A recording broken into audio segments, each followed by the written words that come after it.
Уважаемые дамы и господа, сердечно приветствую вас и поздравляю с началом. Ladies and gentlemen, I cordially welcome you in Moscow and congratulate you on the inception of your responsible mission of honor. You've got to work hard to further develop ties between the countries you represent and the Russian Federation. It's in our interest that you achieve tangible results to further promote political dialogue to help raise the level of trade and economic and investment as well as cultural ties. We all know that the global situation is far from being stable, but the Russian Federation is a staunch supporter of the diplomatic efforts and talks to find peaceful solutions. And it's of importance that in the situation around Syria, it was the approach that received the backing of the majority of countries. And the fact that now the efforts of the international community are designed to prepare the Geneva II conference is our common achievement. Let me emphasize that Russia assumes that the central role of international law and the United Nations organization is a priority. And ways to resolve crisis should be found only on the basis of the provisions of the UN Charter. The global politics is closely linked with the state of global economy, and presiding over G20, Russia focused on improvement of finance and economy and acceleration of development. During the St. Petersburg summit, we achieved the coordination of principles of stimulating growth, stepping up investment in real sector and ensuring employment. And we took into account the interests of both advanced and emerging economies. And we intend to steadily pursue the implementation of the coordinated decisions of the summit, including during the preparation for the G8 summit to be held in Russia in 2014. Уважаемые дамы и господа, Ladies and gentlemen, attending are the heads of 20 diplomatic missions. Let me say a few words on the relationship that Russia has with the countries you represent. With the Republic of Lebanon, we are tied by mutually beneficial and long-standing friendly relations. The talks with President Suleiman this January confirmed our resolve to expand contacts in economic and human spheres. Ties with the Republic of Chad have been strengthening. We see good prospects and a lot of promise in oil and gas development and mining cooperation. We are interested in promoting political dialogue and trade and economic cooperation with the Islamic Republic of Pakistan. Our joint plans envisage the implementation of large-scale projects in energy and metallurgy. We are to forge close interaction on the anti-terror and anti-narcotics tracks. Ties with the Republic of Mozambique are developing incrementally. Russian enterprises stand ready to participate more actively in development of the mineral wealth of that country.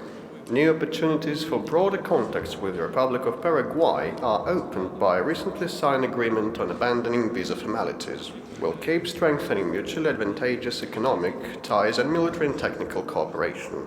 We highly appreciate close, long-lasting historical and spiritual ties and partnership with the Republic of Greece. This September has marked the 185th anniversary since diplomatic relations were established. Bilateral political dialogue and business cooperation bear a lot of promise, especially so bearing in mind the coming presidency of Greece in the EU.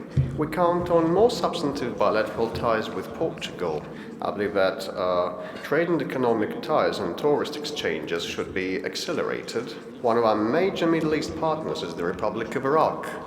We back the efforts of the Iraqi leadership to stabilize the situation in their country and provide national accord. We are ready to assist in strengthening the special services of Iraq and promote energy and military and technical cooperation in line with the accords reached during the visit of Prime Minister Maliki to Moscow. In our ties with the Republic of Mauritius, we intend to rely more actively on the potential we have in the fishing, transport and tourism. We've been promoting constructive dialogue with the Republic of Panama. We are to strengthen bilateral legal framework, forge cooperation in energy, construction and banking sector. Venezuela is our trusted strategical partner in Latin America. Meeting with President Maduro in Moscow, we agreed to beef up our ties in fuel and energy, industry cooperation, residential construction and military and technical sphere. We'll keep closely interacting with Caracas in international affairs. The relations with the Republic of Cyprus are traditionally friendly. We will facilitate strengthening of bilateral cooperation in economic and human spheres. We will participate in search for a fair and viable solution to the Cyprus issue. We're tied by many years of good neighborly relations with Mongolia. We expect planned projects in energy, infrastructure, transport and mining to be implemented consistently. The history of our ties with the Kingdom of Denmark goes back 520 years. The 1493 saw the signing of the Treaty on Love and Friendship in Copenhagen. Today the ties are characterized by deepening trade and economic cooperation and versatile interaction of our regions. We are ready to forge constructive interaction with the Latvian Republic based on principles of good neighborhood and respect for each other's interests. The Kingdom of Netherlands is one of our largest trade and investment partners. We have successfully carried out a number of business and cultural events related to the cross years of Russia in the Netherlands and the Netherlands in the Russian Federation.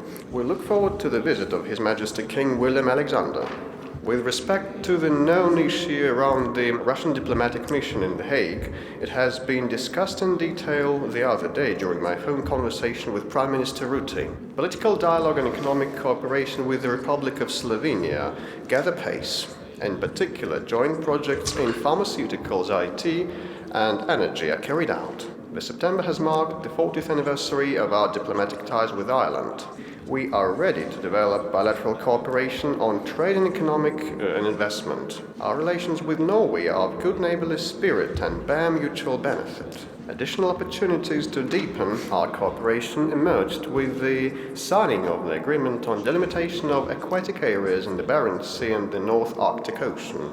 Doubtless one of our preferential partners is the European Union. It's only natural because it accounts for nearly half of our external trade. And in 2012 our mutual trade reached $410 billion. And we can note the considerable volume of investment. Investment of the Russian Federation amounted to $64 billion and the EU investment reached $86 billion.